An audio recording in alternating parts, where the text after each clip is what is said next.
Oh, good thing we held curtain. Yay! Yay! Yay! Oh, this rules! Apparently the key was too close to Yeah. L.A. Everyone shows up. Hello. Hi. Hey, look good. Ladies and gentlemen, David edits the podcast. That's true. For your ticket, you get... Yes. You're great. You're great. As we say on the podcast, you're great. Yay, I get smiley. And you're great. You're great. You're great. They smell great. I want to say, that's you are great, not here is you're great. You're great. Yeah, it's not the possessive "you're grape." It is the. It is that you are great. You are great. Yes, it's a reference to the podcast, David. Oh, yeah. Do you listen? Do you listen to the show that you edit? Mostly I'm listening for all the stuff I have to cut out of the show. And there's a lot of it. Thank you for your service. Yeah. It's entertaining to edit. The answer is, has he listened to the podcast? Yes, usually 3 times, but but different takes of the same podcast 3 times.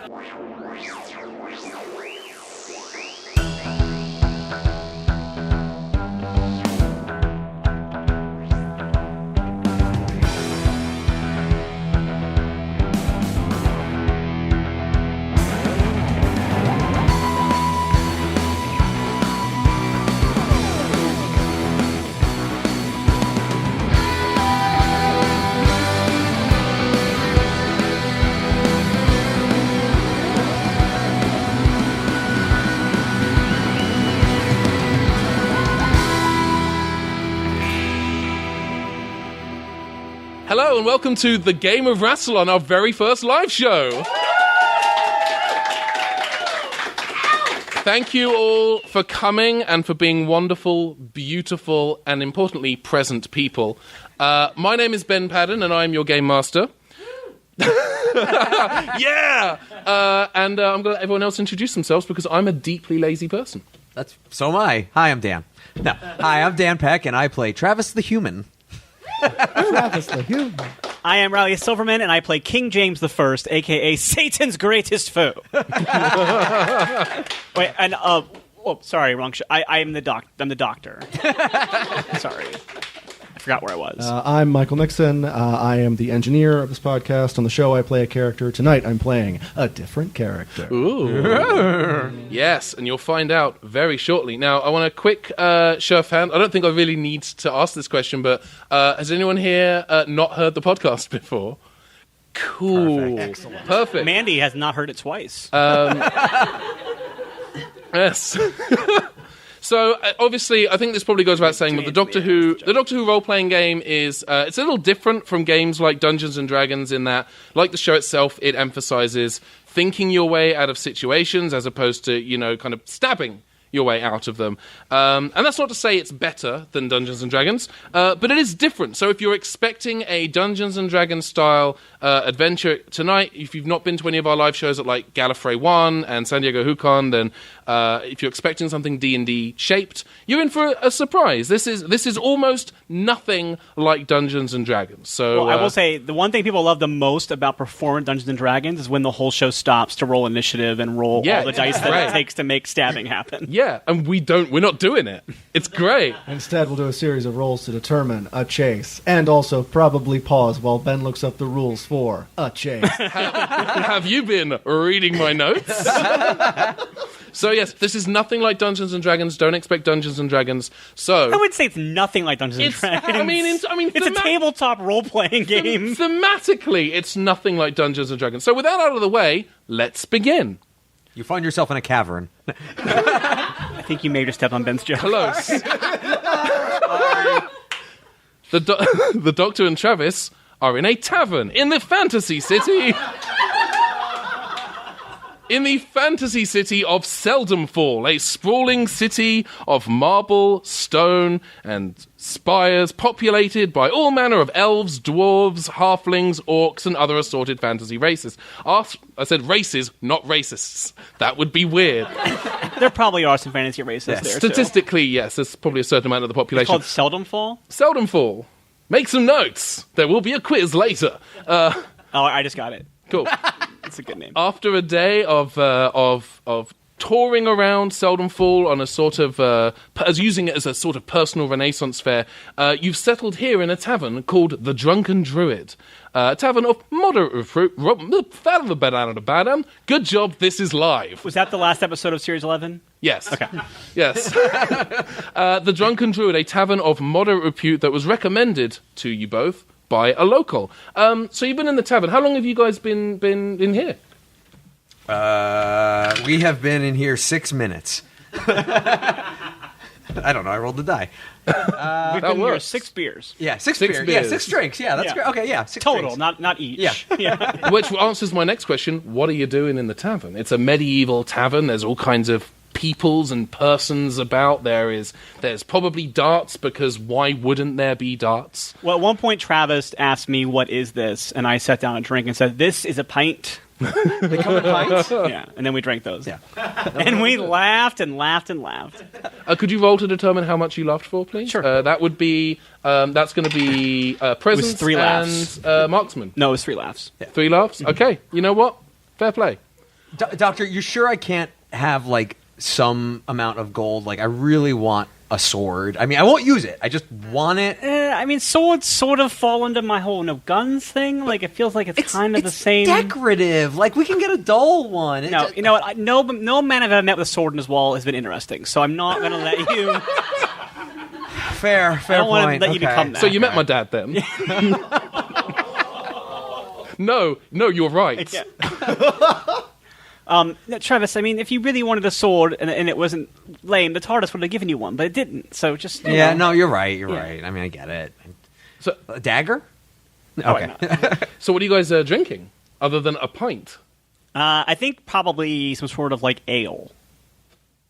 Okay. What's a local? Yeah, because like if it's going to be fantasy setting, we're not going to have like Guinness unless we're at like Hogsmeade at Universal Studios. Yes. Like, is this an actual fantasy It's world? Butterbit. No, Is I this, don't know. I mean, that's what I'm saying. Is this like an actual Yeah. like medieval fantasy world, or is it like a theme park designed to it's be like full that? on like It's margarine mead. it's margarine mead. It is margarine. No, I love that so much. That's what Travis I love is that drinking. so much. I'm giving you a story pint. First story pint of the night, ladies and gentlemen. So you get a story point for that, and that is alcoholic. I've decided arbitrarily. So you're getting slowly turned. Yeah. Slowly turned, by the way, also the name of my Coldplay band. I like your big hit, and then a rock kills you. Yes, yes, it is. It was political. We released it in 2003. It was called "And Then Iraq Kills You." And so at this point, it's probably worth mentioning that the local who suggested the establishment actually came into the tavern with you and has been sitting awkwardly beside you both for the last 3 minutes. Either he misunderstood your request for a recommendation, or he simply doesn't know how to read social cues. But either way, now feels like the proper time for him to introduce himself. Hello, you're still here, huh? Howdy. Yeah, I figured we'd do an adventure together. I don't know. We weren't really here for an adventure. We were just kind of having a bit of a vacation. Oh. I mean, who are we kidding? Adventure usually finds us. Right, so we don't look for them. That's what I'm saying. What was your name again? Is there an event? Is there like an adventure that needs questing or something? Is there like I mean, are there not gnolls that- in a cave somewhere we need to deal with? Or? I mean, you never know. It is seldom fall, but you both just looked a little out of place, and I figured trouble might find you. I mean, he's That- 100% right. That part Yeah. is very true. Yeah. So on brand. I'm sorry. I know we spoke outside when I said, "Hey, where's there good to go?" and you continue to follow us. But what? You didn't. What was your name? Howdy, I'm Slough Birdslinger. Oh, none of those are good to nickname. All right. Of the Seldom Fall Birdslinger? Slough or Slough? I'd written it Slough. You've made it better. Slough it is. I think I knew your cousin. He was one of the Goonies. All right. Are we making Goonies Doctor Who canon now? Is that what we've done? I mean, I think that the existence of the movie Goonies is Doctor Who canon in this moment. But Well, you We can't. have to leave some things for Jodie Hauser, okay? You know what? You're Leave her right. Some room, man. I'm sorry. I if you don't think that apologize. Jodie Hauser is eventually going to get to write a Goonies comic, you're out of your mind. Like, So I'm sorry, is it sloth or sloth? Like the slow moving creature? I thought you said the same thing both times there. With F's. It's F sounds. Slough. Okay. Which Slough. I believe in the proper British is Slough. But, Come now, bombs, come fall on Slough. It isn't fit for humans, Noff. You're welcome, English. So are you like a professional adventurer? Yeah, I'm a professional. I get into stuff. I get gold for it. It tends to work out. He was just looking for some gold. An imp bartender walks by holding a chain and goes, "Yep, he's got a class and a level and everything," and walks off. That's true. You're looking at a bona fide level 2 hill dwarf here. I have to admit I prefer hill. Pretty sure small hill dwarf stature, is not but, a level. I think it's just a character race. Oh yeah, I'm a fighter. Oh, okay. Oh, you're not going to enjoy this game at all. We were just told how unfun it is for people to fight with. Sometimes I enjoy talking or doing. Oh, we'll do a lot of that. For example, the fourth one, Moving. Running is the other one. That's not really my vibe. Oh, And then there's fighting. If Fighting's you're not the into last running, you might not get along with me at all because we do a lot of it. Well, somebody's probably gonna have to put me on their back then, but we'll get there Dibs. when we get there. All right, hop on, Yoda. At that moment, the door bursts open, and a dwarf of moderate stature, even by dwarf standards, steps into the room with purpose. Wait, does that mean he's taller than most dwarves or shorter than most dwarves? I'm going to say shorter than most Okay, I dwarves. was trying to figure out which way you went with moderate in a dwarf setting. He's short. He's like if Dan were a dwarf. I don't know why you're going to go mean for No, Dan. I will gladly be a dwarf over a hobbit because I can grow a beard like you wouldn't believe. Halfling. Yes. Halfling. Sorry, halfling. This slightly more pint-sized than usual dwarf steps in with purpose, and he loudly and urgently proclaims, "I need 3 strong uns, quick! It's an emergency!" Well, ain't that a short drink of water? Ah, yes, that old dwarven saying. I believe that's called a sip.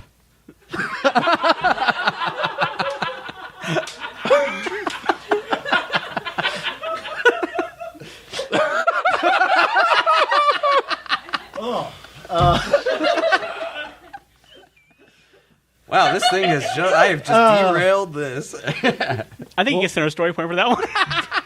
No, you get Dan's story point. Oh, cool. Thank you. Okay. I'm trying to distribute them evenly. Cool. I'll take it. Yeah. Michael, you get nothing good day, sir. I'll take that sip. Wow. Come on, fellow adventurer. I mean, that's us 3 clearly. Oh, I wouldn't say I'm a strongin', but all right. I guess you want that gold, so we'll go. All right. Well, why not? Yeah, I'm in it more for the story. By this point, now. 27 other people in the bar have already stood up to follow this. No, you're fine. This has all happened within a space of like half a second. Yeah. So you get up and do your thing. So he leads you out through the courtyard across the cobbles towards... What ho, good friend? Oh, they don't. No, Travis, no. Okay. Don't. Sorry. Just okay. don't. Travis, just. Okay. And he walks over. Just don't. He walks you over to a Travis, large. seriously, just don't. He walks you over to a large wagon drawn by 2 surly-looking horses, and he says, "Right, get on that." I'm just trying to imagine what a surly-looking horse looks like. Just picture a horse, but surly. Okay. It's got mean eyebrows. Yeah. All right. So we just get on the like. You're not going to give us any. What's the actual job? Like, what are you hiring us to do besides get on the horse? Well, I need someone to... I think my accent's changed 3 times in the last 2 minutes. And mine too. Don't worry about it. I need someone to take this wagon full of mining equipment to the village of Vandalay. It's a 2-day journey, but it promises all right, quite a lot of money in payment. I'm willing to give you all 20 gold each. Ugh. Okay. What's your name, sir? Oh, sorry. My name is Rocky Gunfounder. Yeah, I thought it'd be something like that. Yeah. All right. You guys have much experience with adventures? I think this specific one. Yes, I think I know exactly. You look like an experienced set of adventurers. You look more like a kind of a starter set. Yay, verily. I've gone a bit tired. I did it again. I'm sorry. I'm sorry. Yeah, it's okay. Just don't. What is that voice? It's really not that a little appropriate. I gotta say, stop it. Will you take the job? Yeah, we'll take the job, coach. All right. Okay, so now if he's a fighter, what do you want to be? A wizard? Okay, done. Ladies and gentlemen, I think Travis just hit puberty. Oh boy, a wizard! It was an excited response, you know. I mean, I kind of thought I was... Okay, it's fine. No, I will... I have a cloak with a hood. All right, yeah, I guess I'll be the rogue. I don't care what class you are, as long as you get this stuff to Vandalay. I mean, you are good with locks. I mean, Yeah, that's it's- really... Yeah. It's true. I have... I have my thieves tools right here, so... All right. Ladies and gentlemen, the Dr. Sonic. Sleight of hand. It's round. Available This is for purchase screen in the gift accurate. shop. By screen accurate, headphone accurate. This actually is pretty close to what my Doctor's Sonic does look like. By the way, we like basically designed it using Michael's like build your own Sonic kit. So this is actually pretty close to what is in my head when I'm using the Sonic on the show. So, Nice. Plus, your Doctor is real. yeah, Yeah, you are the Doctor. I am the Doctor. Yeah, Yeah. That's not even up for debate. But there's an audience in front of our wagon train. So. yeah. All right, cool. All right, so yeah, I think we head out on the trail. All right. You do that. Fantastic. That's good, because if you had said no, that would have ended the live show. That's what you think. So it has been a day of travel already. You're about halfway to Vandalay, riding the cart along a path through a particularly foggy region that your intrepid adventurer has informed you is called the Sierra Mists. They're cool and refreshing. It's foggy, They're a little too sweet for me. it's grassy, and it's made from natural sugar. I heard these hills are full of sprites. Have you been reading my notes? Who's sitting where? No, on I the- haven't, which should tell you a clue about your writing. Oh no! A large rock. Kills you. I got it. Yeah, it happens every It's a time. great joke, and you will laugh every time. They laughed. People are here. Oh, that's embarrassing for you now. Maybe someone else should edit season 2. Sorry, that was mean. I'm sorry, guys. Yeah, so who's sitting where on the I wagon? like that you're threatening to punish him by making him free from horrible hours of work you forced upon him. Yeah, it's very Gene Wilder's Willy Wonka. No, stop, come back. Yeah. Yeah, so who's sitting where on the wagon? Oh, I'm It's, definitely my riding favorite up Johnny front. Cash song. Oh, I'm definitely riding up front. Yeah? Yeah. Like at the Quippa or with the horses? Yeah. Yeah? Yeah, on Last Christmas style. I'm up there. I'm excited. Yeah. Yeehaw. Yeah. And Travis, where are you located upon the wag? Nope, don't say that again. No, it's fine. Sitting on the back with legs dangling, presumably just trying to like chat with our new friend Slough about just the world. So I thought maybe you were practicing your cantrips. So wait. So did your family like sling birds, and you were just like given the last name, or like how what is the genesis of this? Is your family real good at killing? Fair enough. I mean, I don't know. Also, yes, we capture birds and throw them. I mean, I'm interested. Like I'm asking, not We to make sharpen fun. their beaks to a fine point, whip them around, and if you get the angle just right. Now, if I shout back, if you have one in the hand, can you get two in the bush? Absolutely. That's I think impressive. Slough If you got them well Birdslinger's trained. Yeah. Slough Birdslinger's family have accidentally invented D&D lawn darts. That's fantastic. You are journeying through the Sierra Mists. The woods are beginning to draw in around you, but suddenly you hear movement in the trees ahead. What could it possibly be? No spoilers from people who've played the 5th edition starter set. I'm going to make a perception check. Okay. What would that be in the system? We're going to make that awareness and survival. All right. Do I get anything for one of my million things? Give us one of your fun traits. 27 traits, Doctor. I would say... Actually, you know what? This might be one where I don't actually have something for it. Keen senses. There Keen we go. senses. Yeah. What would that give you? Like a +2? Well, I mean, keen. I don't know if you know this, but sight is a sense. So if I that have is keen true, sight, but also it's foggy. it's true. So I'm gonna give you. Usually, I think keen senses gives you a +2. I'm gonna give you a +1. Yeah. Because fog is a thing that exists in Yeah. the world of the game I've invented. Yeah, it is a +2. So yeah, we'll do +1. Okay, cool. Cool. Cool. All right. So you said awareness and survival. Yes, please. Okay. Okay, that is a 16. 16. Thank you, Lisa, for the dice that I'm using. You are acutely aware of a group of kind of small, sprightly creatures carrying scimitars and blades, lurking in the trees ahead. The wagon is rolling down the path towards these creatures. What do you do? What do you do? I slow the horses down to to a stop, Okay. and then I actually say, Travis, maybe I should let you buy one of those swords. Why? Oh, and I see him. No, second thought, no, good thing I didn't get you a sword, because that's kind of behavior sword fighters shouldn't do. All right, well, they've heard us, I think, at this point. So. This is true. At that moment, a bunch of... they're scraggly, they're short, they're wearing loincloths. It's nearly naked Sontarans. Sexy. Oh, just their oily potato. Oily bodies. No, thank Yes, it hasn't happened in canon yet, but it's happening here and now. Nearly nude Sontarans. Even Big Finish dare not show us the Sontaran nipple zone. 300 style. Wasn't Strax able to nurse too? He can lactate. Yeah. Like, that's canon, Yeah. baby. Yeah. He's got that, so I have to bring up... There we go, Sontaran stats. Here we are. They stand in the road. There's 4 of them with sharp swords. And they say, Stop! Or we will destroy you for the glory of the Sontaran Empire! Well, howdy.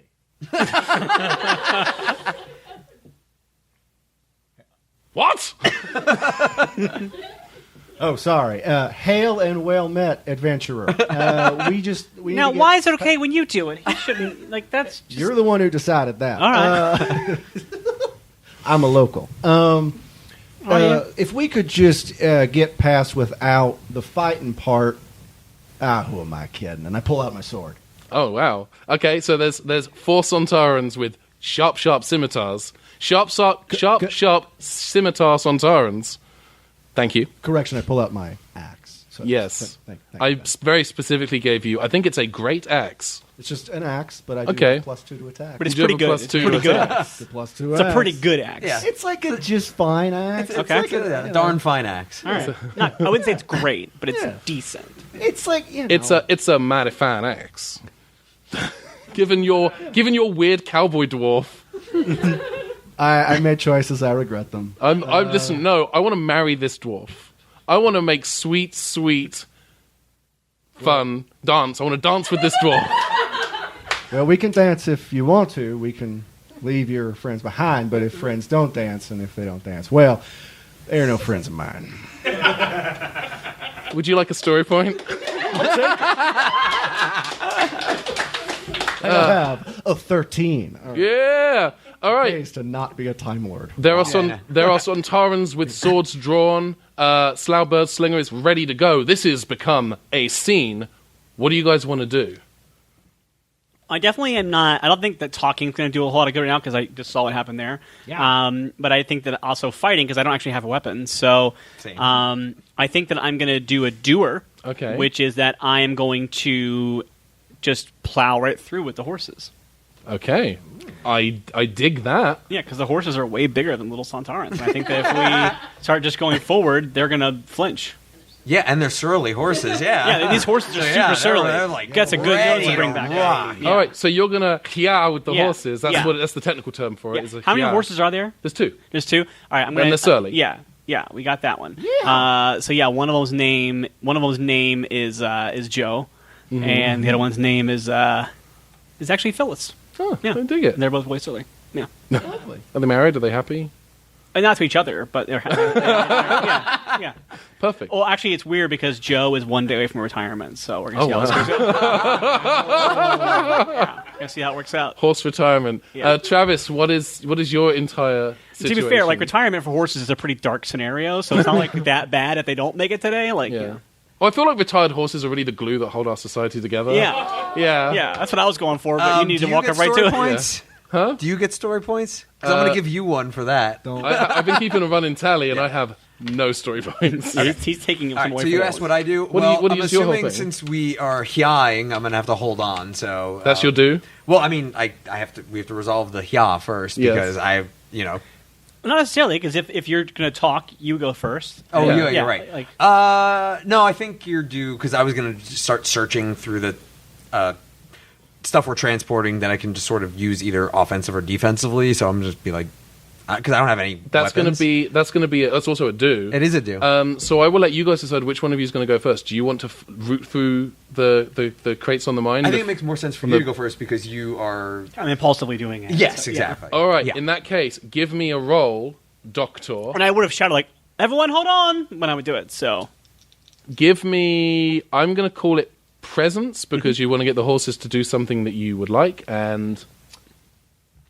For the horses, I'm going to say it's transport. It's a very loose interpretation of transport, but let's go for it. And I do have animal friendship. You do have animal friendship, which I think gives you a +2. It does. Yeah. So, all right. Where's Gunther during all this, by the way? Gunther's back on the TARDIS. Cool. Actually, you know what? No, why not? If we're in a fantasy world, Gunther's hanging out. Gunther never gets to come on adventures, so Gunther's here with us right now. She's riding on my shoulder.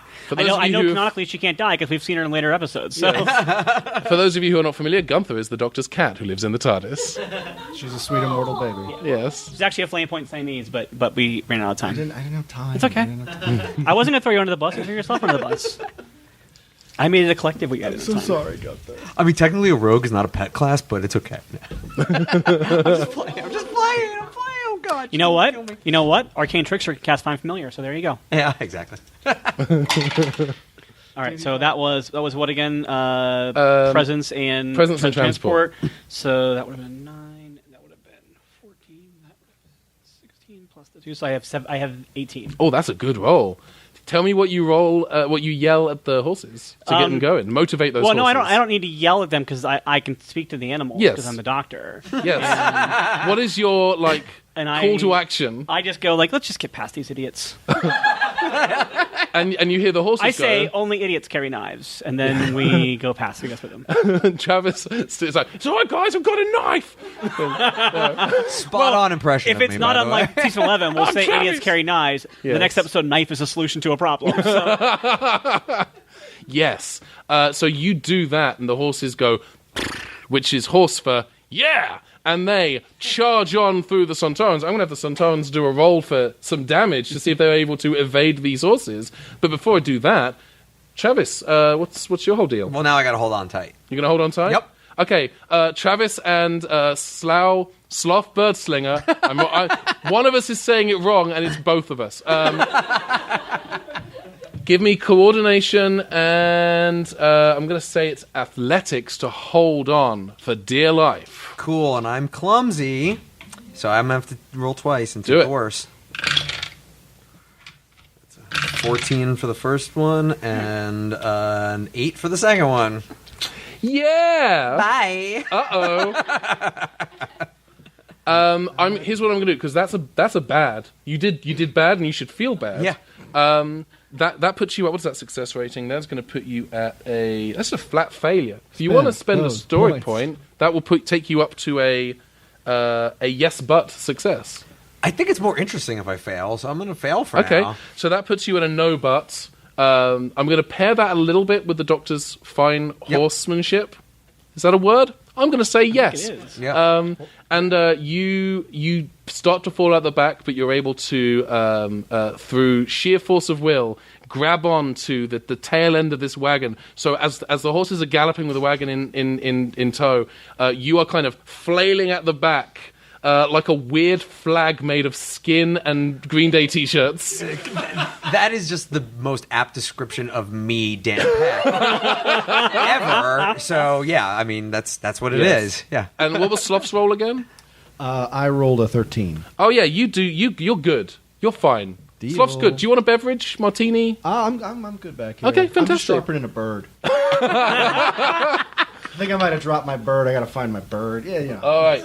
The Sontarans beef it. They do not get out of the way of the horses in time and are bowled over like a sport. I can't remember the name of it right now, but they are knocked asunder like skee ball. Yes, thank you very much.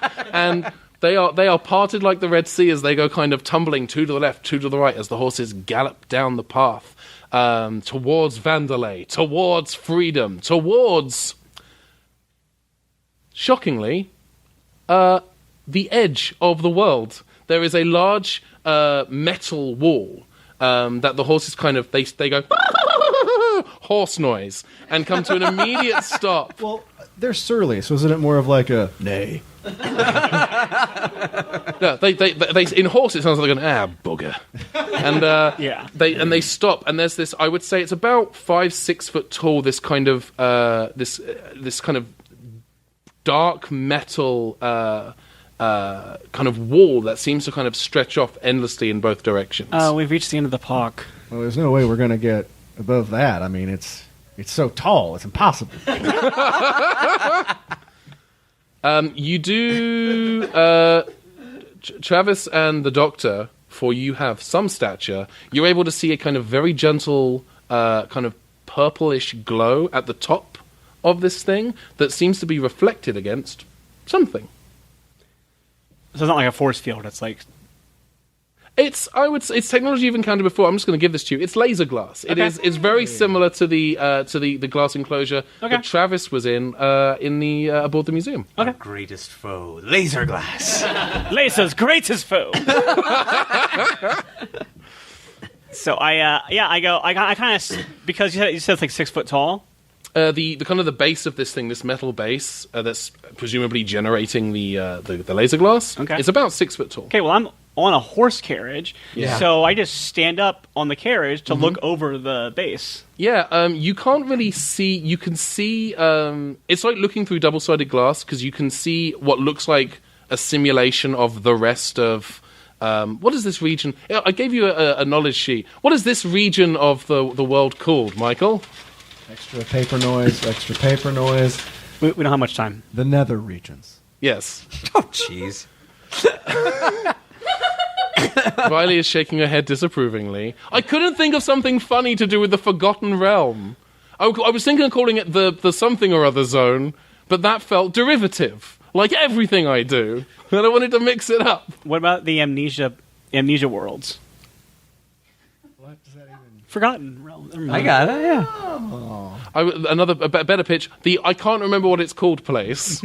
I can't. Yeah. But I don't remember it. Yeah. Let's move on to actual adventure. Yeah. So it looks like kind of almost like a simulation of the rest of the world. The sky above you is being generated kind of like Truman Show style, being projected onto this glass dome. But you can make out the faint hint of something else beyond. Okay. Like paths and long tall trees. Well, why would they put the end of the park right here? Like, why would they send us on a mission and then not make it able to get across it? Maybe those big potato men were supposed to stop us. Oh, yeah, I guess well, that's still a pretty bad plan, because even if they weren't stopping us, this is the route that we were supposed to go. So if we complete the mission, that's where... Okay. So I turn the cart around and go back towards where the Santarans were. They've gone. They're Okay. not here anymore. Okay, well, shoot. I guess we're going back to the TARDIS now. See you. Cool. All right, everyone. Thank you very much for... Yeah.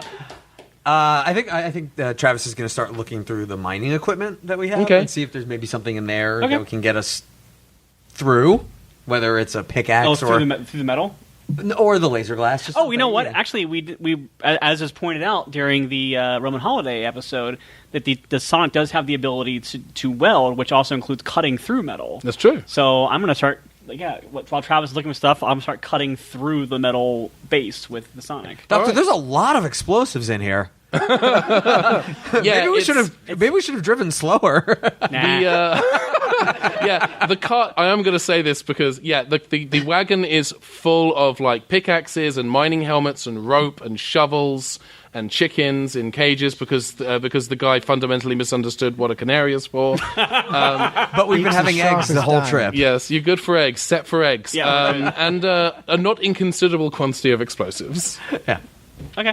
I guess I'm going to use my Sonic, so I guess I'll do the 2 points from the Sonic to cut through the metal. Okay, you. What sort of size, shape? What are you doing? Yeah, I'm going to cut it in an outline of a person, so it looks like the coyote went running through the wall. You start to cut, and then a Sontaran runs out going, "That hole was made for me." No, that does not happen because who would write that kind of disturbing? Anyway.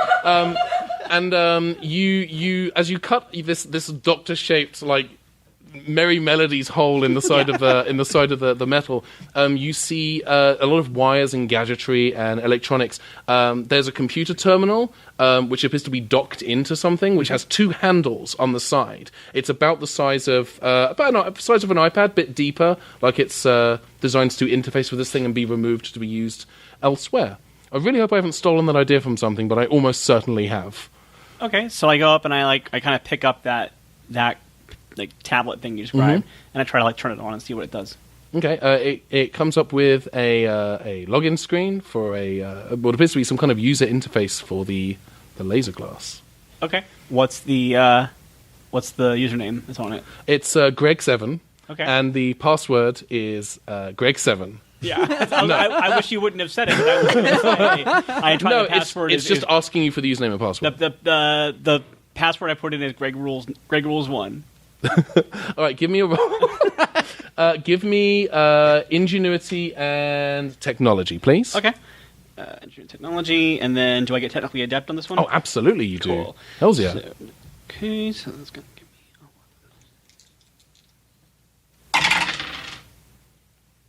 18. 18.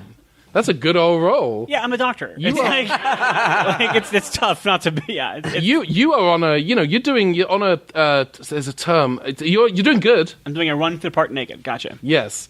Yeah, you are able to hack into the terminal, and you are basically presented with a touchscreen display to turn on and off different sections, to basically open up sections of laser glass. Okay, I'm not going to do that quite yet, but I'm going to look at like a map of where we're at and like look up like park maps and stuff like that. Okay, for that role, yeah, I'll give you access to some park maps. Part Mac, part machine, all cop. Robomac. All cops are bad. Fact. Except for RoboCop, obviously. RoboCop's the best. He defects. Oh, yeah. But that's why he he's helps the the best. homeless kids. Yes. RoboCop rules. Yeah, so... and he has a jetpack and a rocket launcher arm. RoboCop 3, give it another try. It's Shane West, come on. Yeah, so there are a bunch of domes, all with different planet names. Like the dome that you're on is specifically labeled Earth. Okay. And there are other domes labeled with other planet names that I'm not going to make up right now because I forgot to write any down. But I'm going to throw this out there. Mars. Brilliant. Yes, and, Mars. Fantastic. It's there. Raxavitorius, Fallivatorius. Vaxacorica Fallivatorius. Yeah, and Clump. If you're going to come into my house... Yeah, just lots of planet names, some of which have appeared in canon, because that's always fun for the fans, right? And a lot of which are just, random planet generation names. Off Kolos. Random planet... Sarunga, got it. Yes. Hyperion 3. Yeah. Scarro. Scarro has canonically appeared on the show, so... No, it hasn't. You're right, it hasn't. Never mind. No, it hasn't. I don't know what you mean, right? What could you possibly... Yeah. Well, it's like people are listening to it, yeah. People who are listening to it, I think that's... Anyway. I think the good thing was to have called attention to it really badly after. And let's talk about that for 27 minutes. Yeah. You can edit all this out, right? Cool. Edit it out. Can you wipe all their minds right now so we don't... Am I live editing this, like right now? Yes. Yeah. Come here. Erase all pictures of Ron. All right. Yeah, and they're all kind of connected with parks, with paths, like some kind of wildlife preserve. Oh God, we're in another zoo. Yeah, the laser glass didn't tip you off from that? No, it did, but I mean, I just thought we were like in like a world that was like a direction, perhaps. Like we were like in like a fantasy world, or like a night world, or like that kind of thing. Yeah, like a middle world. Yeah, exactly. Middle world. Yeah, Okay. Yeah, it's right in the middle. of the world. Yeah, so It's some kind of forgotten realm. yeah, it's some sort of. You're not picking up what I'm dropping. She picked it up. Yeah, I'm very gone. Clear. You know what? Yeah, I'm not getting it for some reason. Maybe it's because I'm incredibly dull. I was thinking a Westworld joke because this feels like Westworld. I and haven't I was like, seen it. Oh, my friend. you know, you've like written a Westworld episode right now that we're playing in, right? Like I literally thought. That's why I keep saying park, because the way this was laid out, I assume we were in this sort of like fantasy theme park. I would like to revise the answer I gave the Right Honourable Chairman some moments ago. I still haven't seen it. I may have picked up some things from the show via cultural osmosis, but not the bits you're thinking of. Okay. Westworld. Yeah, Westworld. Yeah, the original. The 80s one? Yeah, It's called Westworld. It's also called Westworld. It's called Robot Cowboys Run Amok. Doodah, doodah. All right, you get a story point for that. I should have succeeded that role. Anyway, what do? Yeah. Okay. So I think I explore more of this like control room area and try to like figure out if there's like a access to some other outside world. I mean, or... it's less of a control room. It's more of a you reveal to the machinery behind the metal. It's just a big, thick barrier that is generating a huge dome of laser glass. Okay, I get it now. And you've revealed this little terminal that's kind of detachable but plugged in, but they also covered it up because you leave it in. Sometimes you buy the wrong side of equipment and you go, oh, well, I guess we'll just bury that behind a wall. We're not going to need easy access to that, are we? And then it turns out you're wrong. And part of that is because you didn't think this part through as the GM. But the other part, the more important part, the in-universe part, is this park maybe not designed by the smartest people. Like me, the GM. Hello. It's an epoch experience. All over again. No, that branding is not here. I'm going to flat out say that. We are not doing Serial 1-1 again. All right. Sure. Wink. Sure. So is there anything on that fancy map about where we're supposed to go? And this says, according to this place was designed by Michael Crichton, and yeah, all right. Turns out whoever created this world just loves Michael Crichton stories and just likes to redo them over and over and over again. Is that why it's like a half sphere? Yeah. Yeah. Got it. Yeah, actually, there's a map over here for a planet called Congo, and something about killer apes. Anyway, of course, we have actually visited the Andromeda Galaxy, so that's also a thing. Just so I understand, That's the Kevin Sorbo show, right? Yeah. Okay. Cool. So if I understand, that's actually it's the one that Roddenberry did after Star Trek. It's also the show he did after he died. That's true. It's like Gene Roddenberry made it in the way that someone you find someone else's notes in like a drawer somewhere, and you go, "This is their book. This book I wrote is their book." The question that I have about this plot is, so I'm holding this thing. You said it's like these domes or like the other planets. Like, is the idea that like the entire planet has been domed off, or this dome is like a representation of this planet? As near as you can tell, it is. It is what these people think, at least, Earth is like. Okay. Yeah. Gotcha. Okay, so all right, so like I kind of want to like using the touchpad, see if I can like look at monitors from like any other regions or things like that. I'm just kind of trying to get my bearings of like understanding this world a little bit more. I'm gonna make you do another ingenuity and technology roll for this one, please. Okay. Same numbers. Oh no. It's a 15, but I rolled Snake Eyes, so if you want to make that Snake Eyes effect, I don't know how that works in the system. But Snake Eyes is an immediate failure. Yeah, okay. So you hear gentle sirens, and alarm sounds, and red lights flash from the terminal, which now fine. flashes, Yeah, lockout, it's our lockout, theme lockout. Yeah. Ooh-wee. Yeah. Hell yeah. Thanks for coming, guys. We'll see you next time. Okay, so yeah, I kind of like put the machine back, and I kind of like walk away from it, like I didn't have anything to do with it, and I kind of like get back on the cart and just like kind of like wait and like kind of like get moving away from it a little bit. Yeah. Doctor, I think we have to go back to the woods because that was a plot hook. Yeah, I think you're right. So I think we went back. Yeah. Okay. No, before you leave, you see a bunch of people in kind of like pithy little hats and khaki uniforms, but weird, like they've got 3-eyed faces and purple skin, and I'm just going to give them. I mean, extra it's probably ears. not weird for them. It's just probably their For them, normal, it's fine. Day-to-day. That's Don't just be they'd alienist, be but- offended if they heard me say this, Yeah. even though I literally just created them in this moment. Yeah. They didn't exist, but now I've described them as weird. You know what? Because I've described them as weird, they think it's weird. Okay. They see it. They do see it all the time. They're like, "Isn't it weird we have 3 eyes and like 7 ears? What is the deal?" And then Seinfeld's one of these aliens now, but not good Seinfeld, bad Seinfeld, Okay. evil Seinfeld. He has a Seinfeld goatee. So just regular Seinfeld. So it's like Cyborg Seinfeld? Seinfeld. So Superman. Anyway. What's the deal, Doctor? What is the deal doctor. with it? Anyway, Have you ever noticed how? have you ever noticed the airplane food? Anyway, so these aliens in kind of like zookeeper outfits come out to check the terminal, and they're all kind of, some of them are taking their hats off and scratching the top of their exposed brains and putting the hats back on, and kind of and you can hear them going like, "Who did this? Who would do such a thing?" Howdy. Who are all you guys? Oh, I'm just no. gonna like stand in the middle of the Oh road. no, you're not supposed to see us. Oh, the whole thing's ruined now. What? Halen, Bugger. Halen Wilmette. Now we know it's you. This is terrible. This is the worst thing that could have possibly happened. This is awful. And I'm not just talking about this voice I'm suddenly doing. I like the voice. Oh, thank you. Yeah, have some more confidence. This is what I actually sound like. That's great. What's going on? Yeah, what do you mean it's me? I mean, I've been here for like a while. Well, I guess I should. All right, and then they tap a button. This one particular alien taps a button on his just on his wrist. He's not wearing a watch, but he does have a button there because I'm whimsical like that. And a hatch on the side of the metal dome, the metal part at the base of the dome, slides open, revealing the park outside. Oh, He says, I should have cut there. Okay. Yeah, and he says, "Well, suppose you better come with us." And he right. leads you towards the hatch. All right. Hey, do you want to come with us? It's going to be really mind-blowing for you, but come on anyway.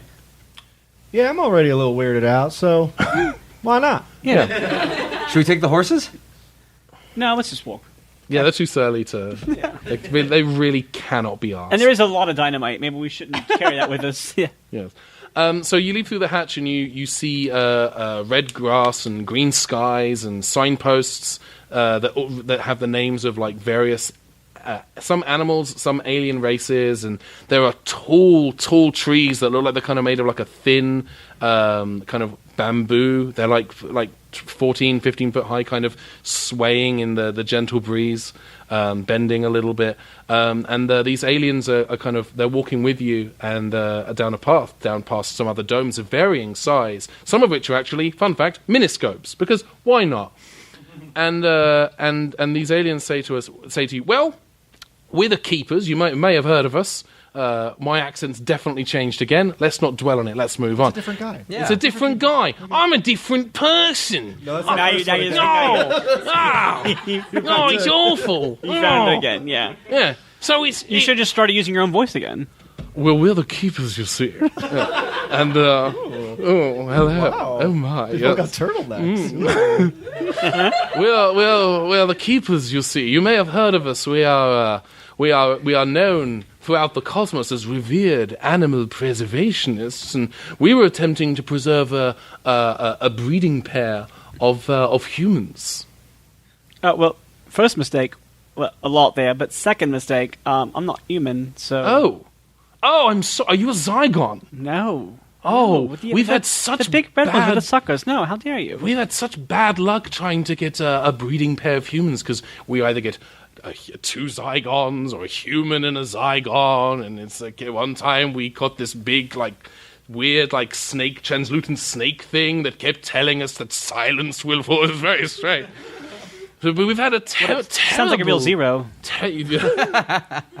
We've King had of references. we Continues. and the original one goes, yeah, we've had such terrible luck trying to actually get a pair of humans for our reserve, you see. Really, it seems really easy. There's like a lot of them. Like every planet I go to, there's humans on it. So Yeah, well, I mean, not... Yeah, I guess, maybe... Look, I guess we did find your time capsule, so we know that you do... So I want to apologise because we kind of intercepted it a little bit thinking you was humans, you see. I mean, look, I Yeah, get it's it. not cool. I am a human, and you're right. It is really hard to find someone to breed with. I get it. I really get it. Would you like another story? No, I've got plenty. Thank you. Doctor, do you want that one? do you want just a hug from Ben? And he Post-show. says, yeah, so, we typically try to get a breeding pair, and we buggered it up, haven't we? Oh, God, eh? Oh, eh? What are they like? This is a different one now. Oh, God. What are we like, eh? What a bunch of numpties, eh?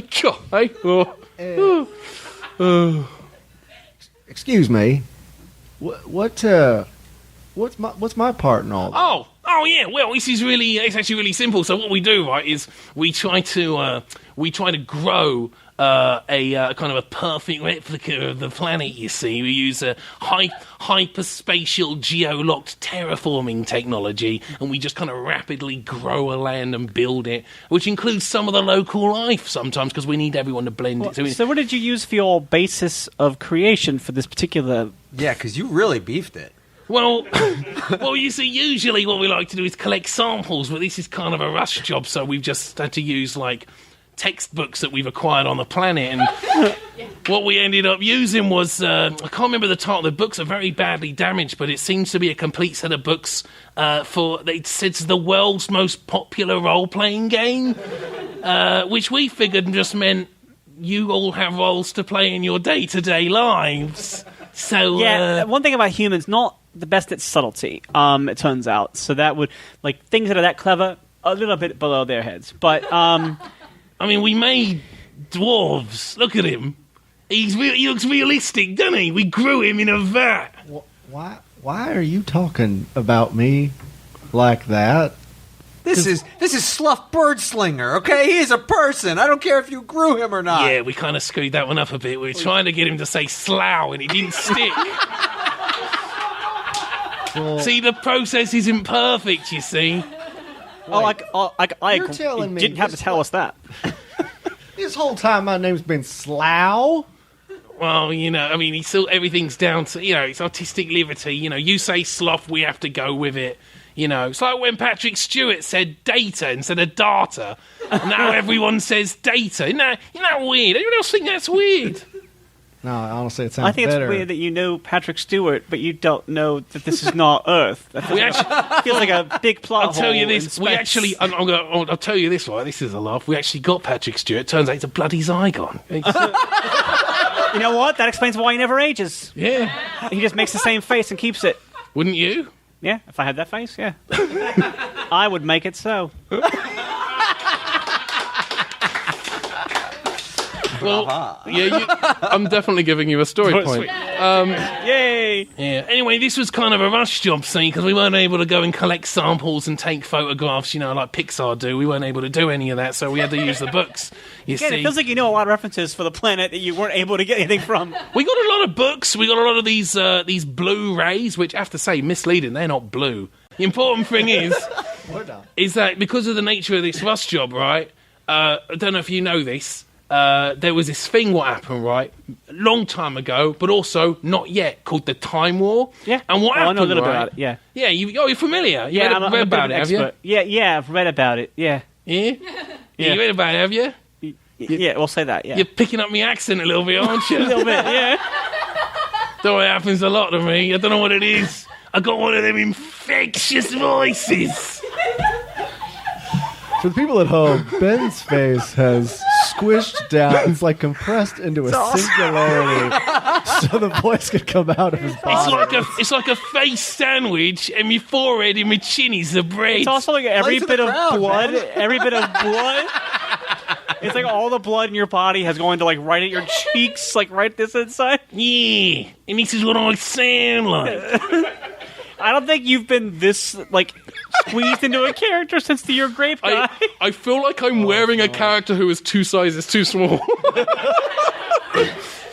Anyway, there was this thing called the Time War, right, and it kind of blew up our planet a little bit. So we've been kind of stuck on our reservation moon, right?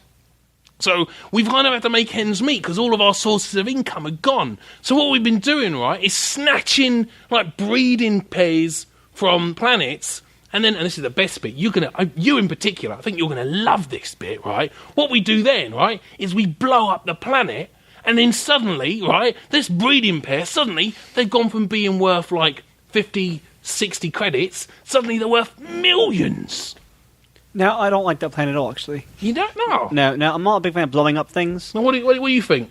The other one? I didn't catch your name.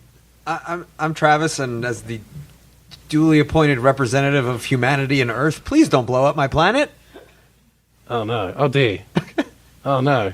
I mean, it's kind of Look, I like the idea that you're going to help me get a date, but I mean, this is too far. Are you two not then gonna? Again, I'm not human, so... Are you two not gonna?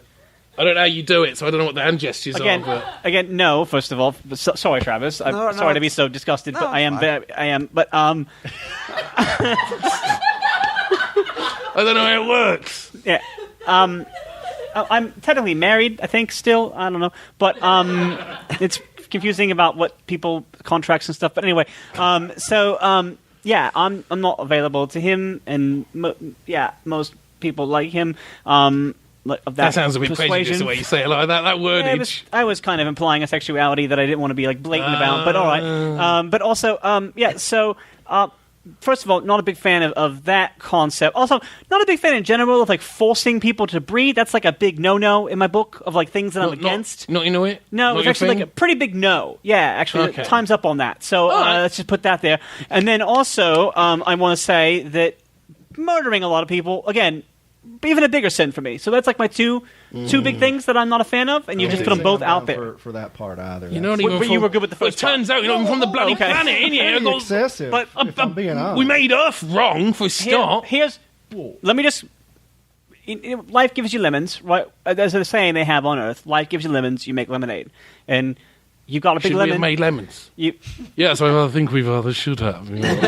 I'm also here. Great. Yeah. All right. It's a metaphor. What I'm saying is like you've made a lemon. You've made a very big lemon, and you've called it whatever this is in here. Gary, go, get on that. See if we can make some of these lemons. They sound great. Yes, I'm right on it. Off I go. I'm leaving the scene. Goodbye. He comes back with 20 Tina Fey clones. No, listen. Just go with me as a metaphor for just a moment. You've made a giant lemon. Now, you could blow up the Earth. You could, and you get this attraction of people. Sure. But you know who loves spending money on having their fantasies fulfilled? Like almost too much is humans. Mm-hmm. Now, what you've created is a perfect replica of the most like childish fantasy that humans could possibly have. And granted, there won't be much breeding that happens with the people who would be interested in this setting, but it's a whole new revenue stream. I didn't mean to interrupt. I'm sorry, Doctor. No, it's a good thing you threw people under the bus at that point. So it's good. Because I was doing it, and you were like, no, let's just push it completely down. Actually, quick question. Does Travis LARP? What? No, it doesn't really exist in 1998. Excuse me, sir. Not widely. Excuse me. I would like to contest that point post-haste, because I was very much a LARPer in the 90s. From the fictional... You may have heard of a little thing by the name of Vampire the Masquerade that was very popular in the 90s, and I was just letting you know. And Vampire the Masquerade is here tonight, apparently. Yeah. The fictional Sheffield, New Jersey is not quite. I cannot imagine. That oh my God, you've got him gold blooming! Wow. I've been to your town. There's lots of lopping. Trust me, you just weren't invited. Give me those story points back. Another trademark Doctor Who SmackDown. Maybe if you had well, actually, the LARPers, they would have... all right, listen. He brings up a good point. LARPing, very popular. World's fantasy, very popular. People go to these Renaissance fairs. I know they dress up like me a lot when they go. So... I'm saying that you could make this park what it is exactly with the story hooks and the quests and stuff like that, and you could make so much more money by inviting the humans to come visit the park and leave them alive. Hello, I'm back. I made some lemons. And he hands you a basket of these like weird red square fruit. Yeah. And the other one says, well, that sounds actually quite interesting, as he takes a bite of this red square lemon. and his face gets impossibly smaller. He just scrunches. It scrunches down like those weird gifs that people made of Mitt Romney, where his face was like shrunk down in the middle. And he says, I'm on the fence about it. Maybe you should do a roll. And then I need you to roll presence and convince. Okay. And I'm also going to add voice of authority to Yes, that. absolutely you are. Ooh, okay. So that is a 8 plus my. So that's going to be. It's a 20. Oh, that's good. Oh, I like that. Yeah. Thank you. That is. That's a straight up success. That's not even a yes and also. That's just a success. It's good. These guys are pretty set in their ways, but that is a good roll. Thank you. And he goes, actually, that sounds really good. I wish we thought of that before we launched the rocket. Well, see, now that was a bad plan, too, because you didn't even know we were going to breed before you launched it. Like, that's a bad business strategy. Well, again, time crunch. We didn't have a lot of time. Seems like you had lots of time. The takeoff procedure's taken off. The rocket's taking off a few miles up that way. And you look towards the horizon, you can see a big, like, stereotypical red rocket on the horizon in a kind of fenced-off area. Would you say it's a red rocket rising? It's a different Big Finish audio. Oh. It's one of the Torchwood ones, right? No, it's the first 11th Doctor Adventure. I've not heard it. I have not heard it. Oh. I was thinking That's about the first Paul McGann, Lucy Miller adventure. Oh, that's cool. Oh, I haven't heard that. And you know who's in it is it's me. Yes, you're I in should it. know. You should record it. No, I'm thinking of her name now. Peggy Carter. Haley Atwell. Yeah, she's in it. Yeah. Oh, nice. Oh, that's cool. Yeah. Oh, what a small world we live in. Anyway, our show. Sorry. Anyway, Earth's being destroyed. And he's like, the rocket's going to be taken off any minute. And then it will begin its fast journey to Earth. It's going to scream across the universe to blow up Earth. It's going to be there within 70 years. Okay, what year is it on Earth right now? 2019. Oh, it's not going to make it anyway. Don't worry about it.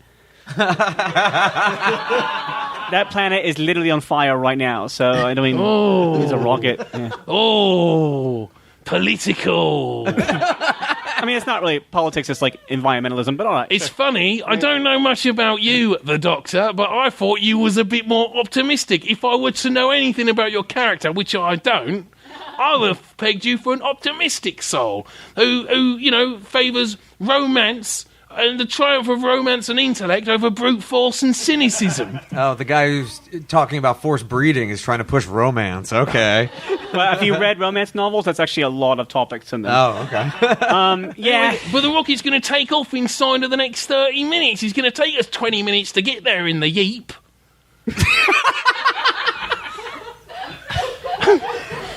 Can you just turn it off? No!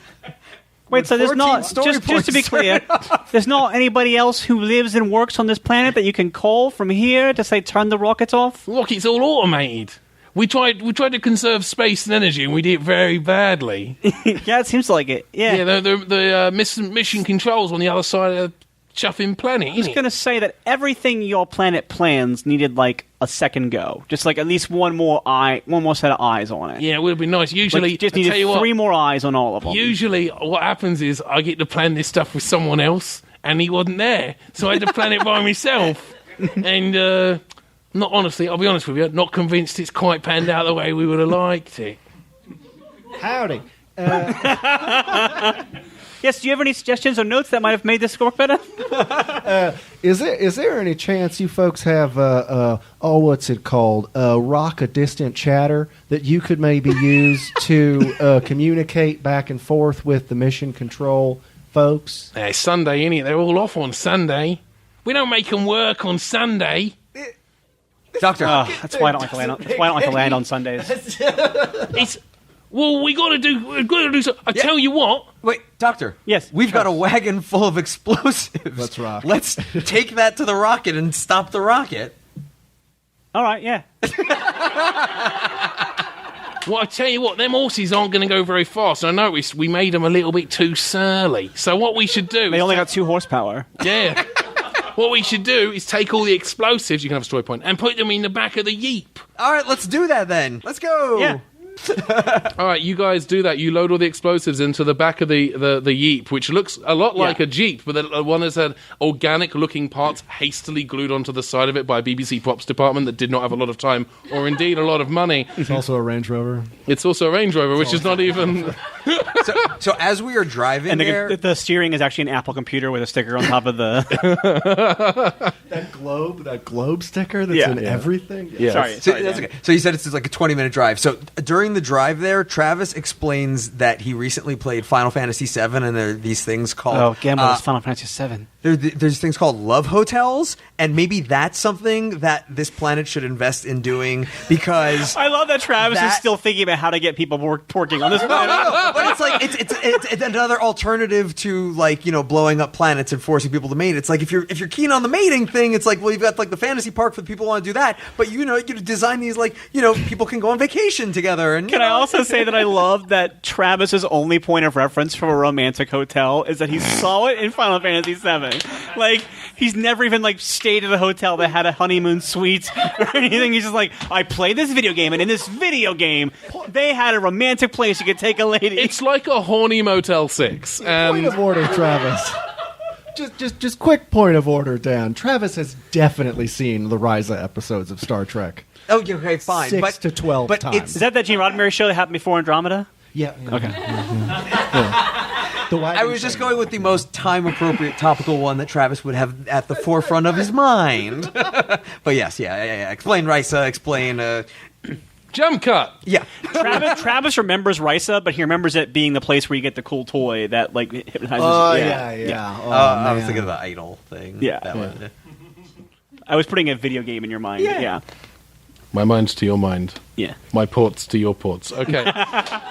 Yeah. But the bummer is I was going to suggest the rocket-backed, the explosive-backed Jeep, but then we got sidetracked, and then you had to do it. I mean, I feel bad as characters we didn't come up with the plan. I mean, No, you did.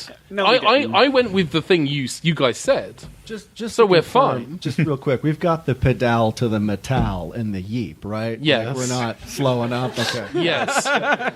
So as you're driving, the guy who's I'm gonna say his name is Jeff because I'm not good at alien names, and he says, "Yeah, we've done name this is with Jeff.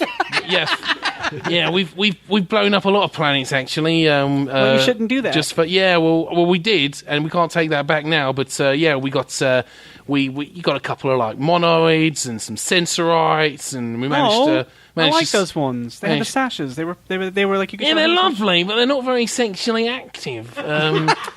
We can't get them to do the. Yeah, do the again, thing. I'm going to go ahead and say that maybe you shouldn't blow up planets to begin with. But if your profit margin is based on eliminating a species and then having their survivors be the exhibit, you should make sure there are survivors before you destroy the homeland. Yeah, And did you say your planet blew up too? I mean, that's like... Well, it's one of those things where we kind of, we learn from watching you, Dad. You know what I mean? That's kind of Actually, that's a good point because that's how we ended up losing out a breeding pair of draconians because we blew up the planet before we were able to pick them up, which was a bit of a shame, But yeah, we get lots of alien races that seem fairly prolific or important back in the day, but bafflingly haven't been seen in a very long time. So, it reminds me, we should make sure that we don't end up with any more Zygons. They get around; they're everywhere. Problem is, you can't sell Zygons because they're everywhere. They're like mice, They just kind of get into. Okay, everything. you're talking to the seem doctor. really racist against the Zygons. doctor doesn't really do well with planets blowing up or racism or Force breeding. Yeah, any of this stuff. Like, You're saying read the room is what you're saying. yeah, I mean, Read the exploding Jeep. is what I'm saying. yeah. You got rope back there, ain't you? I'm going to be nice now. I'm going to be good. You pull up to the base of the rocket, the launch pad. There's a electric mesh gate and a terminal that controls the electric mesh gate. And when I say electric mesh gate, it is a mesh gate made of electricity. That is what it is currently surrounded by. There's a terminal which you could dock something into. Did you guys bring that with you? Yes. I don't think we No? did. How many story points is a yes? No, we didn't because I left it behind to Yeah. go back into the park. Oh no, you're fine. Yeah, Yeah. This fence is like 12 foot tall. There's more of these bendy trees kind of swaying in the breeze around you as the rocket is kind of spraying its jet juice. I don't know how rockets work, but Can we see a button on the other side that would deactivate it? yes, Okay. yes. Okay. There's a- So we can see a button on the other side. Yes. Slough, I think it's time for you to sling a bird. All right. All right. I'm just going to say this. I'm not going to make you do this roll. A bird happens to swoop by and you grab it midair. And I turn back to Yef and I say, your business model is terrible, but you created an awesome guy. And I think when we're done, we need to talk about giving this world to the people you made. But Well, thank you. you're welcome. I'm going to say they didn't really make this guy. He kind of made himself. So, What they fair left point, behind. fair point. Yeah. I'm a real self-made bird slinger. Yeah. Oh no, that's very clear. Yeah. All right, so I want a T-shirt that says Slough Birdslinger is a self-made man. I would go as far as Slough to say that you seem to actually do a lot of the heavy lifting, and you don't get enough credit for it, as it turns out. no comment. So I'm going to tie a little string, part of my 50 feet of hempen rope. I'm going to tie it's in I'm going to tie it to the foot of this little bird, and then I'm going to just like Steamboat Mickey with the cat in that bit of Steamboat everybody likes to talk about.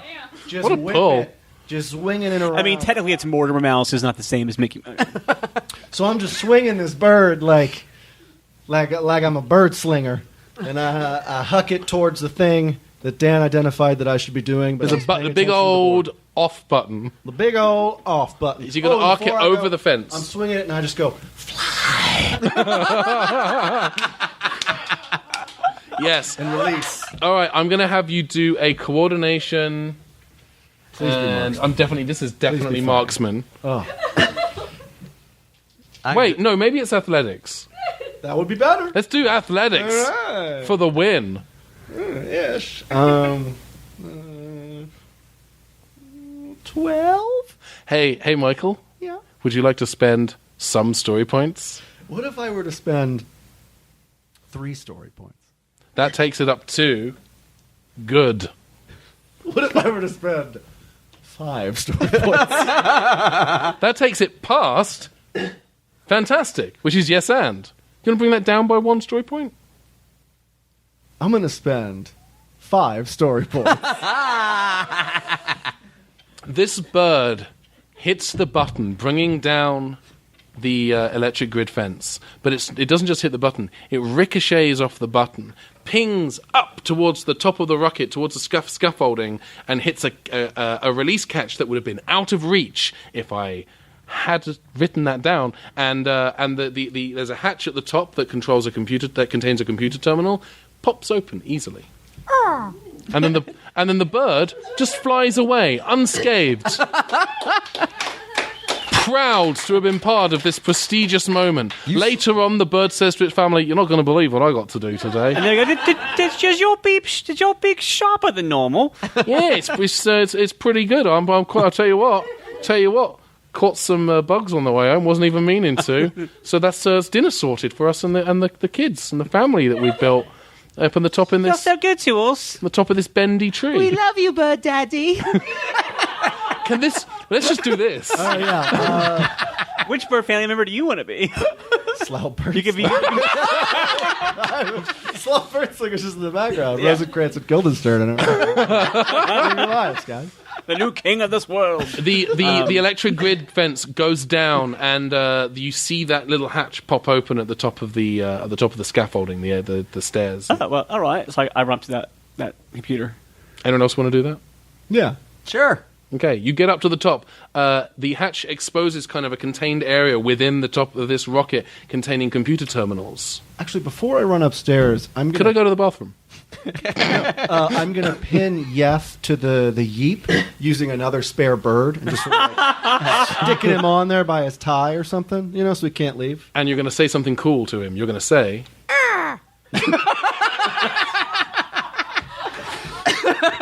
Wow, it really was a rush job to build this enclosure. That was not what I was expecting. But We'll be back in 2 shakes of a tail feather. Was better. Let's go. No, can I bet you one? We'll be beak. Yes, I say Story that. points for everyone, I say that. including the audience. Yay! You get a story point. You get a story point. Everyone You look get a under your story- seats. you There's get a story point. You get story points. Story point. So The weak. story points were in us all along. I'm going to take some of the The explosives. real story up with points us, for the by puns you made along the way. Yes. Yeah, Taking some explosives. up with us just as a All plan right. B. Go ahead and make right. sure I don't see you do that. All right. It's not going to hurt anyone, hopefully. You know how much the doctor loves people having explosives. Travis, give me some of that Nitro 9 you're not carrying. What?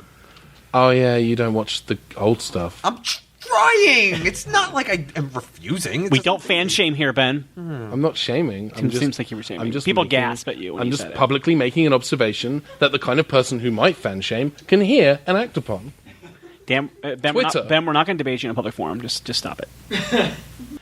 So the inside of this space is something that can comfortably hold 3 or 4 people, which is good because there's 3 or 4 of you, and a dwarf who's almost a full-size person. And I feel bad now.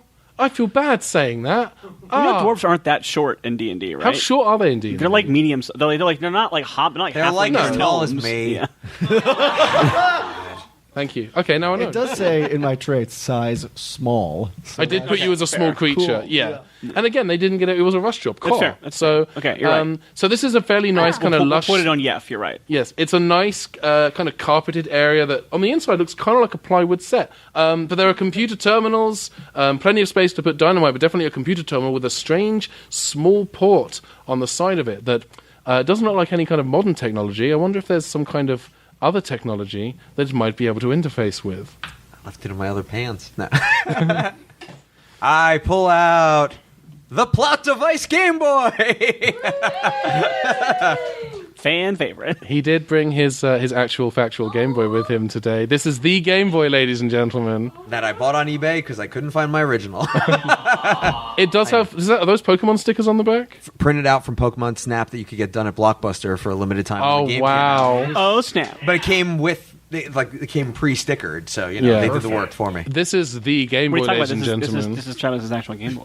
Yeah. Yeah. Yeah. Okay. Yeah, he lent it to you, and you can give it back to him at the end of the show. What would you like to do? Because you have 2 options: you can dynamite, or you can Game Boy. Doctor, you have that link cable of yours? Yeah. here's my plot device. All right. I plug her plot device into my plot device. All right, Travis, I need you to do a roll. All right. I need you to roll ingenuity and technology. Okay. Okay. Oh, that's pretty good. 15. 15. Yeah. That is a yes, but Until I spend a story point, you mean? that is a yes. Yeah. Yes, you have full control over the interface. There's a kind of pixelated menu on your Game Boy, and the menu is launch, and it says YM. There's a flashing cursor. I go to the Y, No, Travis, that's not what we want to do. and then I hit select. No, Travis, we're not doing that. No, because that moves it over to N. Oh, you better be sure about that. Yeah, it does. I got a yes. It's okay. Yeah, I select no. Obviously. Everyone blows up. No, You're supposed to use the D-pad, man. The D-pad. No, back in the day, you select to move. Come on. I don't know. in '98 though. Yeah, you- I don't know. You hear everything begin to whir down, and as the rocket's no longer taking off, the engines die down, and then they build up again, and suddenly it feels like ooh, No, N. And it feels like, and then you hear a radio from the terminal. You go, oh, can you hear me? Yeah. Turns out we do have radios. Oh, I forgot I had it in my back pocket. I was so hung up on Sunday. Anyway, there's a lot of noise coming from this thing down here, and it seems like the locking clamps have engaged. I think the rocket might explode. well, that's not good. Yeah, it's pretty awful. You might want to make a kind of mad dash away from an explosion in slow motion. Yeah, I'm into that. Yeah. All right. We do Well, that. I'm going to go so the GM can tell you what to roll. I'll see you when you get down. Bye. No, you hang up. No, you. Oh, We've already hung up. Yeah. She. Click. All right, Mad Dash. I need everyone to do coordination and athletics to run down the scaffolding. Unless one of you wants to do something a little extra. Can I do like a cool leap? Just leap off the top of the thing? No, but like a cool like somersaulting D&D adventure. You know what? I'll just go down some stairs. All right. If you can do, we'll see how good your roll is. That will determine whether you have do your leaps. axe. I have my axe. Can we do the thing like in a Robin Hood movie where you cut like a cable and you like ride the other one down? Oh my god, that's what I was Let's gonna do that. do. Ah, you took my thing. Oh, I'm so sorry. If only you had some kind of bird you could tie the...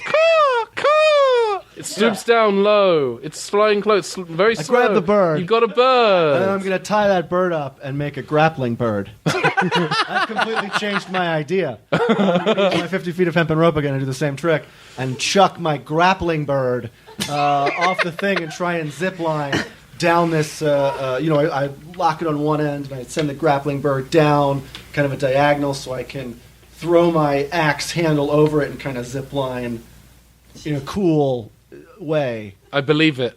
What do you guys want to work? What do you guys want to use to zip line down the zip line? Down the rope zip line. That's going to be fun. I'm going to reach into my resourceful pockets, and I'm going to grab an old scarf, and I'm going to wrap the scarf around the thing, and I'm going to hang from it. No, actually, you know what? Not a scarf, an umbrella. I'm going to hook the umbrella around the thing, and I'm going to slide There we down. go. I love that. Yeah. And I am going to panic for a moment and then take my belt off and use that. Hang on. I'm going to do a roll. Your pants do stay on. You're fine. It's yes, but they stay on now. They will fall off gradually as you slide down the zip line. I mean, a world was created for me to breed in. I mean, you know. All right. Everyone give me coordination and athletics. Okay, so I rolled one of my other ones before you're by good. accident. I'm going to take that, but I have to roll again for my clumsy, so... Oh, thank God. Okay. It was a 12 and then an 11. So. Okay, so 11. Do my quick reflexes come into play here? I'm going to say yes, because we're near the end of the show. Okay. So that's going to be... That's going to be a 15. 15. 16 for me. 16 is good. You guys, yes, you majestically slide down, looking glorious and action-packed as not thumping, but like intense action music, but still composed by the incomparable Murray Gold, plays as you slide down this hempen rope. Physics says you should probably sever the rope and die. I say, to hell with physics. Travis's role, little less great. That's first, right. I'm going to spend a story point, and I am going to reduce his roll. I'm going to jump. Yeah. Finally, I'm free of him. No, I'm gonna jump from the I'm gonna get to the point where I know that I can jump safely, and I'm gonna jump down so that Travis can then grab the umbrella and slide the rest of the way down. Oh, I love it. All right, I'm gonna let you spend. We've got 2 story points. Okay. To do that. Yeah. And that's going to counteract your yes but. All right. You see the umbrella ahead of you. It is super close. It is within an arm's reach. I actually have to reach out with my legs, though, because I have one hand on either side. Oh, no, and your pants have fallen down. No, well, that's fine, but I basically grab the umbrella with my thighs. Wait. So are we? Yeah. Basically, I'm like ziplining now, like that. But by taking some of the pressure off of my arms, it probably will not cut through the belt as quickly. Yeah. So the umbrella thankfully does help. Perfect. Yeah. Yes. So I'm clenching with every ounce of my well-being. Doing them old zipline kegels. Yeah. Because I can't let go because I did the thing where you slide it over. You do that, yeah. You got to play the role, you know. You do it. So the doctor is clearly the first to hit the ground, followed I do closely. a tuck and roll as I do. Do a little tuck and roll. You're Then good. I'm going to call that. Yes. A slow applause from the German judges.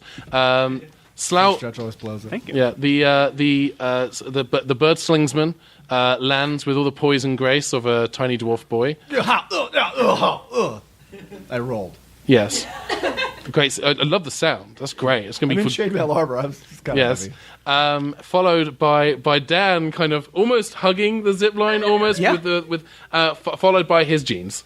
Yeah, and then Travis just falls like you basically the. I would say it comes to a slow. Yeah, and then it just drops straight down right onto my butt. Just couldn't be less graceful. Just I've got rocket juice in my crack.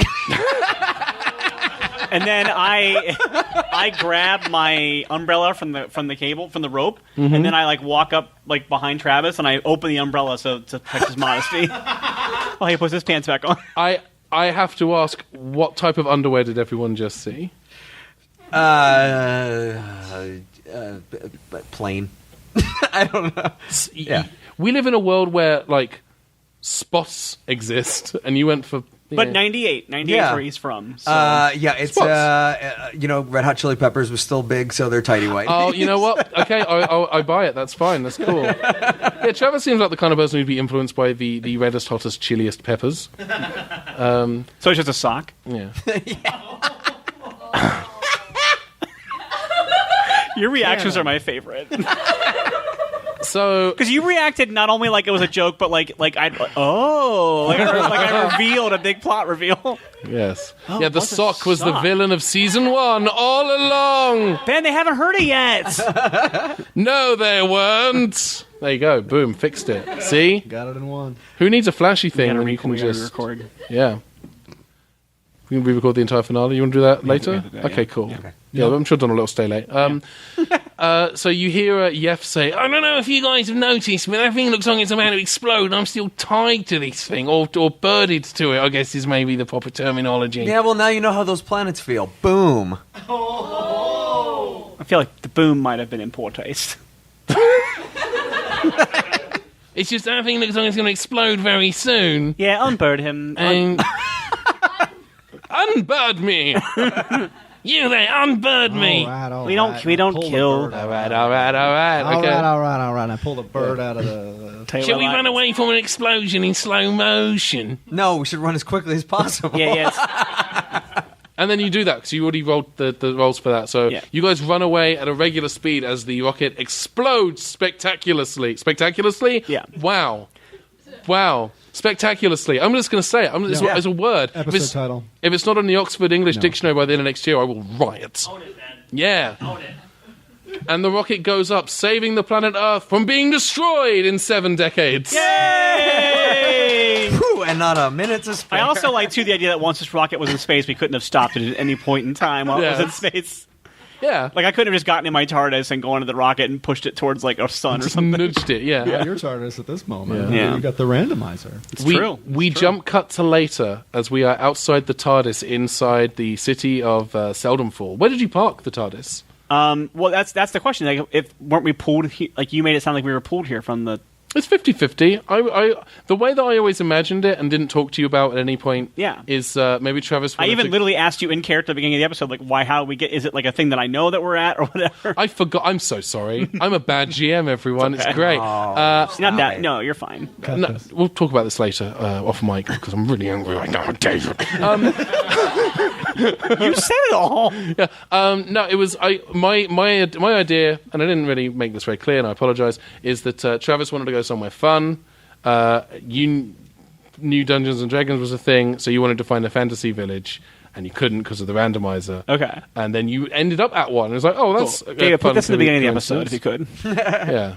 We'll make up a previously on that is that scene. Okay, well then if that's the case, if my TARDIS is inside the fantasy, then where would I think then it's probably located. God.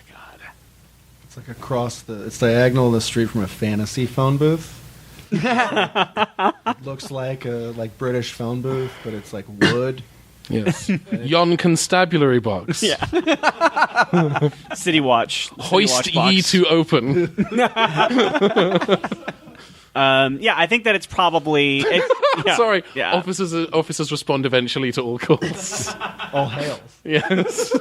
Sorry, continue. I was making a very good joke. It's fine. I think that it's probably located... Yeah, I think it's fine. It's in like the city square, like somewhere that would be like... Kind of like... Maybe like where like... the public, like as a bard player, I often have like my bard go perform in the city, like on like trying to like make money during the day. Yeah. That's probably in that kind of area. Okay. Also, there's like a little performance gazebo nearby. Yeah. There's a loot just kind of hanging out in that gazebo. Would someone like to finish on a song? Oh, when you said there's a loot, I thought you meant like there's like a pile of gold, and like a couple magic items, and like. Yes, we never got paid. Well, I mean, you do kind of own this world now, if that helps. Do I? I mean, Yeah. Well, here's the thing, right? Is now we got nothing to do with this space because apparently, getting the impression it's not actually very Earth-like, is it? So I think what we're going to do is we've already grown it. I've learned a lesson today about life. is that lesson about life that you shouldn't end it on a massive global scale repeatedly? Yeah. Or just also piggybacking off of doctors, you also learn the whole making people do the sideways dancing not appropriate. It's probably not a good idea, really, make people dance against their will. You also learn that maybe, take the extra time and double check your work. Don't be satisfied with the first draft. Really, if you have one book on Earth, make sure you're checking your sources and things like that. Travis the librarian. Yes. Maybe. I'll set you up with a couple books, I promise. I appreciate that. Thank you very much. I guess what you're saying What is... books right? does Travis give them to be the second source? This could be A very copy of Tech War. the Magna Carta, a set of encyclopedias, and Lord of the Rings, like the Perfect. trilogy. Yeah. Oh man. So we did get it right. Weirder. So- Yeah. Yef says, I guess what we should really do is let Slough Birdslinger be the ruler of this here kingdom we've grown. But here's the thing, right?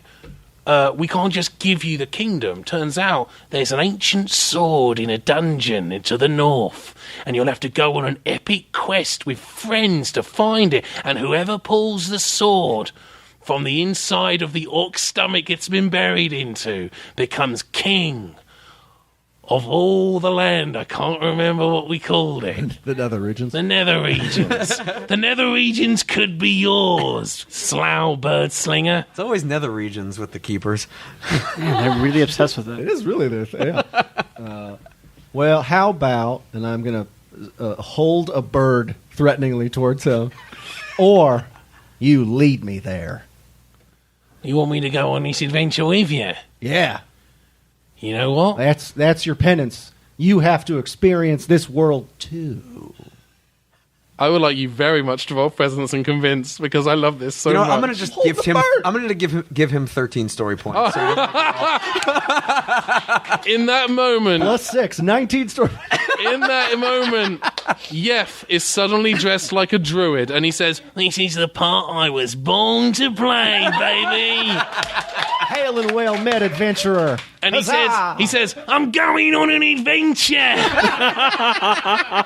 and as Yef and Slough Birdslinger head to the north towards adventures of their own, and a Big Finish spin-off box set, Just one. the Doctor and Travis step into the TARDIS towards the unknown.